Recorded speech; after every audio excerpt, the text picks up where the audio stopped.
Lyca productions Subaskaran தயாரிப்பில் அறிமுக இயக்குனர் AR ஜீவா இயக்கத்தில் அனுபமா பரமேஸ்வரன் நடிப்பில் லாக்டவுன் ஜனவரி 30 முதல் திரையரங்குகளில். களத்துக்குள்ள போகிறப்போ பாஜக வெர்சஸ் காங்கிரஸ் அப்படின்னு தான் இருக்கு. அங்க அதிமுகவுக்கு ரோல் இல்லைன்னாலும் கூட பல இடங்கள்ல முதன்மை ரோல் இல்ல. ஆமா, ஆனால் முன்னாள் அமைச்சர்கள் சொல்ற மாதிரி சுரேஷ் ராஜன் சுற்றுலாத்துறையினுடைய அமைச்சராக இருந்தாரு. இந்த பக்கம் தலவாய் சுந்தரம் இருக்கிறாரு, பொன் ராதாகிருஷ்ணன் இருக்கிறாங்க, முன்னாள் இணையமைச்சராக இருந்தவங்க.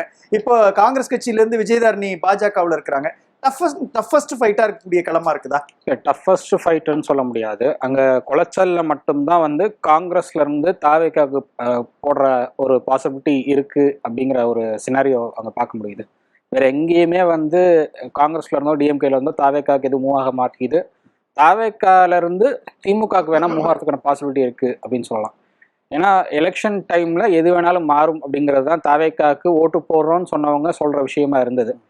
அண்ட் கன்னியாகுமரி மாவட்டத்தை பொறுத்தவரை 25% பாஜக அப்படின்னா 20% அதிமுக.